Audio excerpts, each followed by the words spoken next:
ৰাতিৰ গভীৰ টোপনিতে কোনোবাই মোক জগাই তুলিবলৈ চেষ্টা কৰা যেন অনুভৱ হ'ল। লাহে লাহে চকু মেলি দেখিলোঁ মোৰ বিছনাৰ ওপৰত বাইদেউ থিয় হৈ আছে। লগে লগে উঠি বহিলোঁ।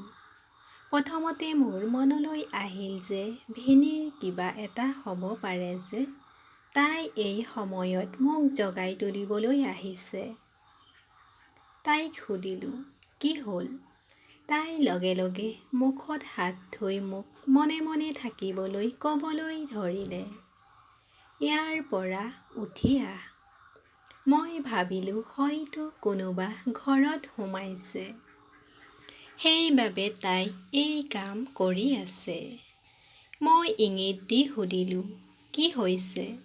তাই ক'লে মই তাইৰ ৰুমলৈ গৈ তাই সলনি তাইৰ গিৰীয়েকৰ লগত বিছনাত শুব লাগে। মই তাক সুধিলোঁ, তুমি এইটো কিয় বিচাৰে? আৰু মই তোমাৰ স্বামীৰ লগত কেনেকৈ শুম?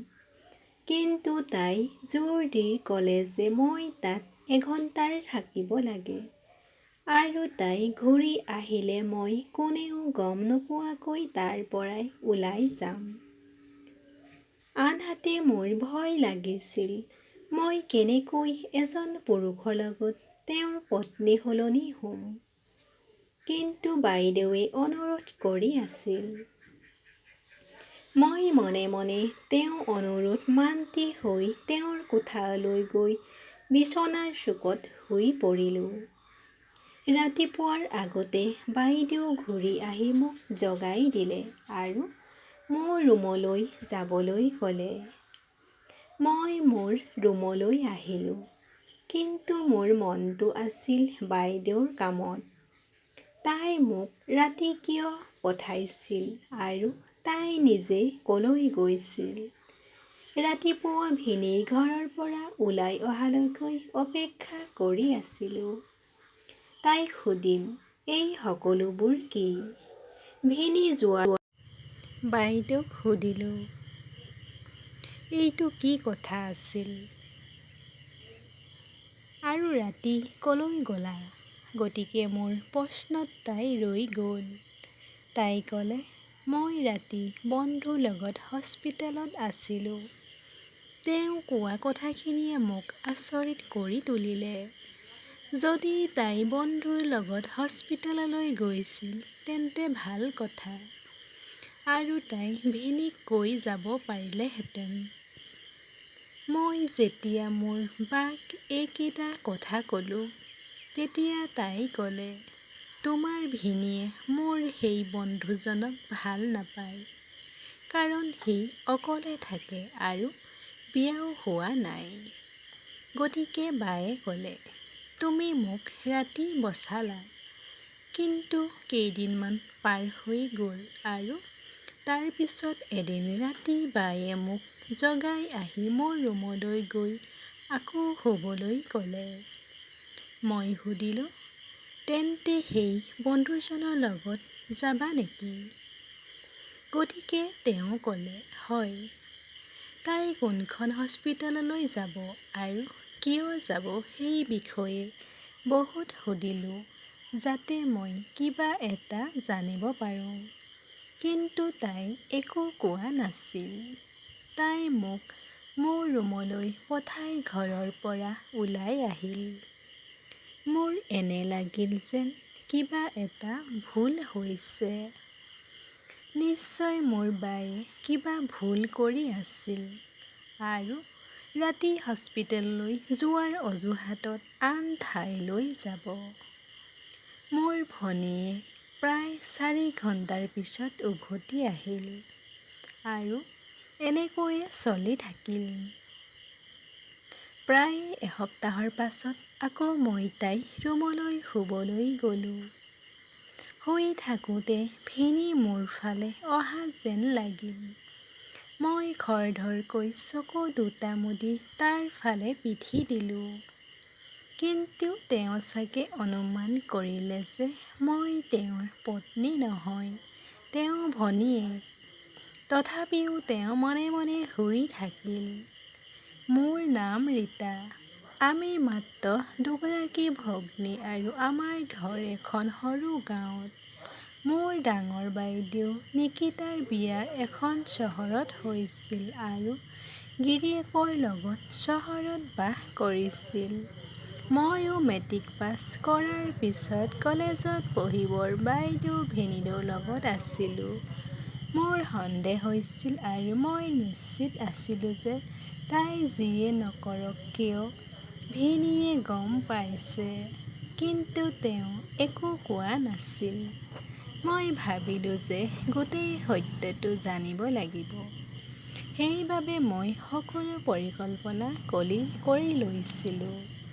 দুদিন পাৰ হৈ গ'ল আৰু বাইদেৱে মোক ৰাতি তাইৰ ৰুমলৈ যাবলৈ ক'লে। মই মনে মনে তাইৰ কোঠালৈ গৈ বিচনাত শুই পৰিলোঁ। আৰু মই শুই থকা দেখি বাইদেউ ঘৰৰ পৰা ওলাই গ'ল। কিন্তু মই ইতিমধ্যে পৰিকল্পনা কৰিছিলোঁ। গতিকে লগে লগে মই নিস্তব্ধ খোজেৰে তেওঁৰ পিছে পিছে ঘৰৰ পৰা ওলাই আহিলোঁ। এই বিষয়ত মোৰো ভয় লাগিছিল যদিও সঁচা কথাটো জানিব লগা হ'ল। তাৰ পৰিণাম কি হ'ব মই নাজানিছিলোঁ। কিন্তু বা গৈ আছিল। মই তাইৰ পিছে পিছে গৈ আছিলোঁ। ভিনিয়ে সাৰ পালে কি হ'ব বুলিও মোৰ চিন্তা হৈছিল। কাৰণ মই ইতিমধ্যে নিশ্চিত আছিলোঁ যে তেওঁ সকলো জানে। ৰাস্তাত বৰ আন্ধাৰ আছিল। মই মনে মনে তাইৰ পিছে পিছে গৈ আছিলোঁ। হঠাৎ দেখিলোঁ মোৰ বায়ে মূল পথত ৰৈ থকা গাড়ী এখনত উঠি গুচি গ'ল। আন্ধাৰৰ বাবে গাড়ীখনৰ নম্বৰটো দেখা নাপালোঁ। আৰু আচৰিত কথাটো হ'ল গাড়ীখনৰ হেডলাইট জ্বলি থকা নাছিল। আৰু গাড়ীখনৰ ৰঙো ক'লা আছিল। এতিয়া মোৰ কোনো উপায় নাছিল। গতিকে ঘূৰি আহিব লগা হ'ল। মই মনে মনে কোঠালৈ আহি তাইৰ ঠাইত শুই পৰিলোঁ। কিন্তু এই ৰাতি মই নিশ্চিত হৈছিলোঁ যে ভিনি সাৰ পাই উঠিছে। কিন্তু তেওঁ মোক কোনো প্ৰশ্ন কৰা নাছিল। একেবাৰে নীৰৱে শুই থাকিলোঁ। তাৰ পিছত ৩ ঘণ্টাৰ পিছত ৰিয়া ঘূৰি আহি মোক মনে মনে ইংগিত দিলে আৰু সদায়ৰ দৰে মই উঠি মোৰ কোঠালৈ গ'লোঁ। তাই নিজৰ ঠাইত শুই পৰিল। কিন্তু মই সিদ্ধান্ত লৈছিলোঁ যে আজি ৰাতিপুৱা মই মোৰ বাক আকৌ সুধিম তাই ক'লৈ যায়। যদি তেওঁ একো নকয় তেন্তে মই ভিনিক সঁচা কথা ক'ম। কাৰণ মই এই খেলৰ অংশ হ'ব বিচৰা নাছিলোঁ। ৰাতিপুৱা ভিনি অফিচলৈ যোৱাৰ পাছত বাক সুধিলোঁ, ক'লৈ যায় আৰু কাৰ লগত যায়। মই তাইক ক'লোঁ, সকলো কথা কোৱা। কাৰণ মই জানো যে তুমি ভুল পথত আগবাঢ়িছা আৰু যোৱা নিশা তোমাৰ পিছে পিছে যোৱাজন ময়েই আছিলোঁ। এতিয়াও তুমি সঁচা কথা নক'লে মই তোমাৰ স্বামীক সকলো ক'ম। মোৰ কথা শুনি বায়ে অলপ ভয় আৰু চিন্তিত হৈ ক'লে, মই কি কাম কৰোঁ তুমি জনাৰ দৰকাৰ নাই। মই তোমাক ইয়ালৈ আনিছোঁ যাতে তুমি মোৰ লগত থাকা। মোৰ আৰু তোমাৰ মুখখনো একেই।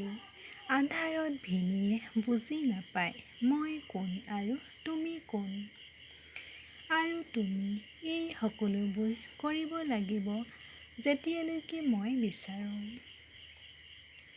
তুমি নাকচ কৰিলে মোৰ এটাই বিকল্প আছে।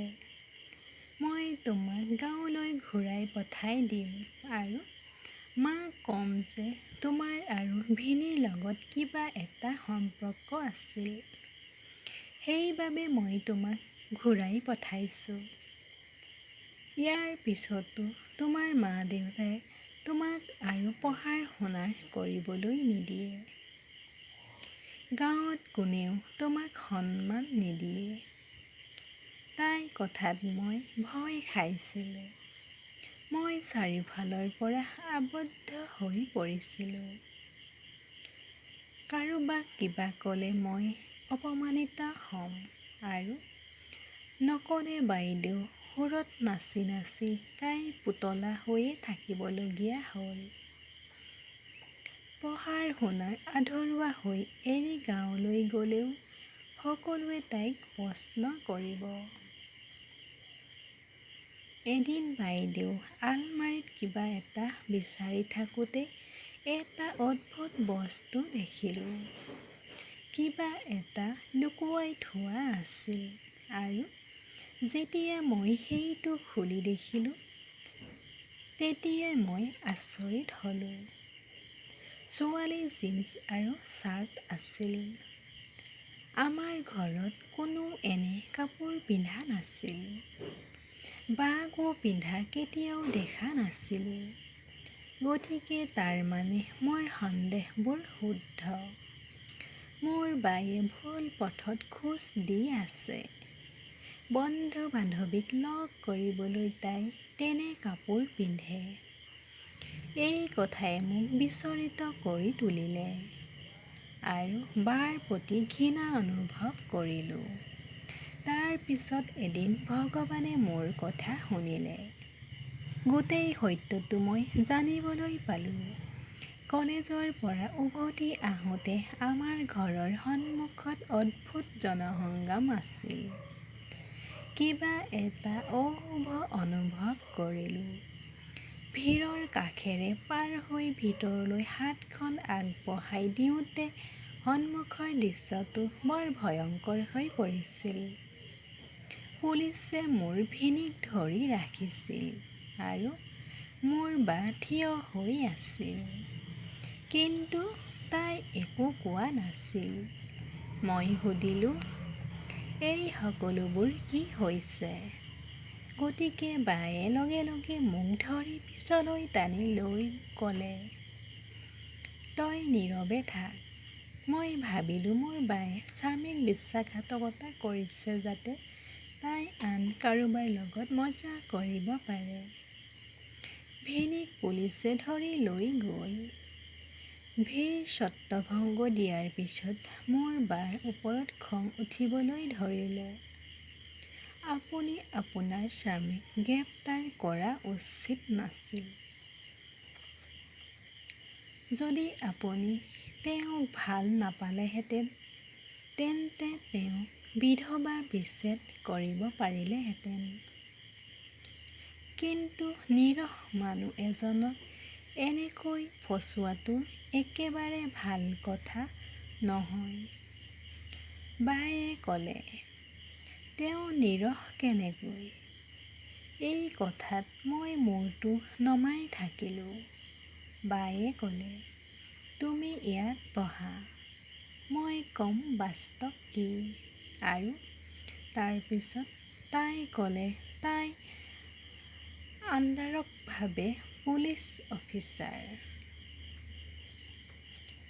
মই এটা মিছনত সহায় আছিলোঁ।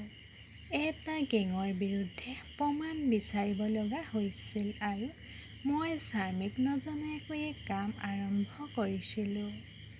কিন্তু যেতিয়া মই গেংটোৰ বিষয়ে জানিব পাৰিলোঁ যে মোৰ স্বামীও একেটা গেঙৰ অংশ আছিল, মই জানিছিলোঁ যে তাইৰ স্বামীয়ে সকলো জানে। তেওঁ সদায় গম পাইছিল মই ক'লৈ যাওঁ।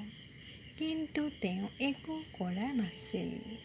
কাৰণ তেওঁৰ তোমাৰ প্ৰতি বেয়া উদ্দেশ্য আছিল।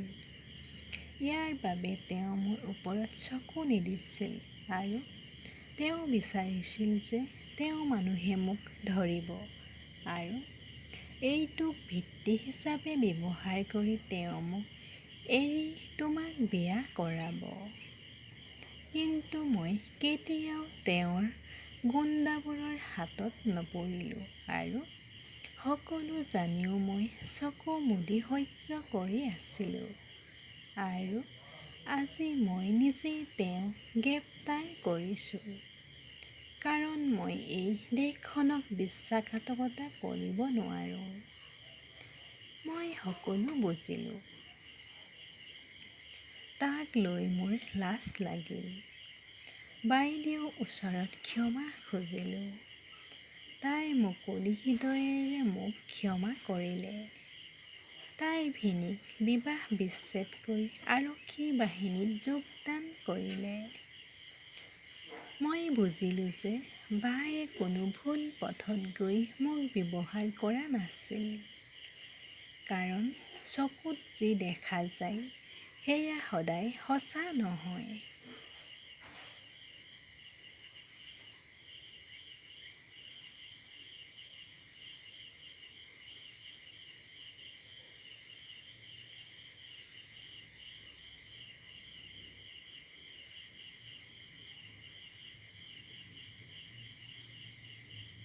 চ' এইটো শুনি ভাল লাগিলে যে লাইক, কমেণ্ট, শ্বেয়াৰ আৰু ছাবস্ক্ৰাইব কৰি দিব।